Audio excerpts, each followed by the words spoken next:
Bonjour à tous et bienvenue sur notre chaîne.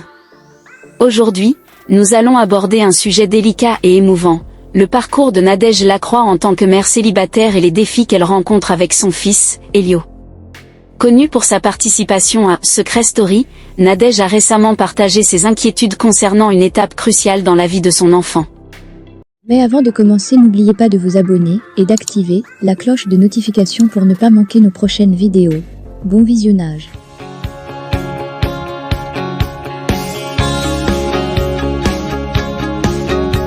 De la joie à la séparation. Il y a quelques mois, Nadège Lacroix annonçait avec enthousiasme attendre son premier enfant avec son compagnon de l'époque, Emmanuel. Le couple semblait comblé, partageant leur bonheur sur les réseaux sociaux. Cependant, cette période de félicité a été de courte durée. Peu de temps après l'annonce de sa grossesse, Nadège a révélé leur séparation, précisant qu'Emmanuel avait choisi de ne pas reconnaître leur enfant. Les défis de la maternité en solo. Le 26 novembre 2024, Nadège a donné naissance à un petit garçon prénommé Elio Romeo. Dès les premiers jours, elle a dû faire face à des défis inattendus. Malgré son désir d'allaiter, elle a rencontré des difficultés, probablement liées à des interventions chirurgicales antérieures. Cette situation l'a profondément affectée, la plongeant dans un sentiment de culpabilité. De plus, Elio a présenté des problèmes digestifs, notamment des coliques, rendant les premiers mois encore plus éprouvants pour la jeune maman. Tentative de rapprochement avec le père. Malgré leur séparation tumultueuse, Nadège a souhaité qu'Emmanuel fasse partie de la vie de leur fils. Elle a tenté de reprendre contact pour lui présenter Elio, espérant qu'il accepterait de jouer un rôle dans sa vie. Malheureusement, ses efforts sont restés vains, Emmanuel ne répondant pas à ses messages. Cette absence de communication a été une source de douleur supplémentaire pour Nadège, qui espérait offrir à son fils la présence de son père. Les inquiétudes face à l'avenir. Récemment, Nadège a partagé sur Instagram ses angoisses concernant une étape importante dans la vie d'Elio.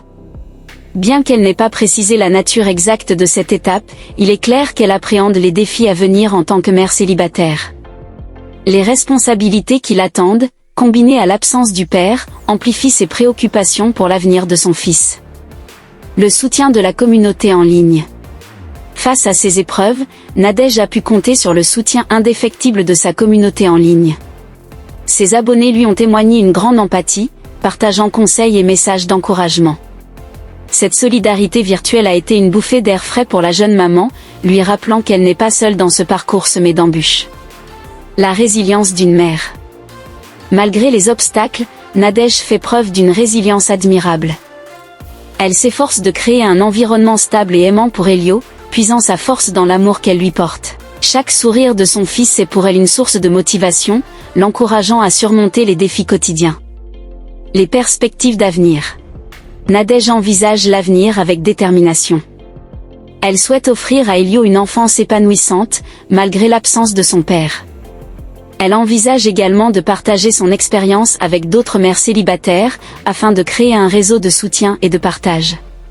Son objectif est de transformer ses défis personnels en force collective, aidant ainsi d'autres femmes à traverser des situations similaires. Le parcours de Nadège Lacroix en tant que mère célibataire est un témoignage poignant de courage et de détermination. Malgré les épreuves, elle continue d'avancer, portée par l'amour inconditionnel qu'elle porte à son fils. Son histoire rappelle l'importance du soutien communautaire et de la résilience face aux défis de la vie.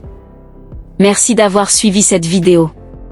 N'hésitez pas à partager vos pensées et messages de soutien dans les commentaires.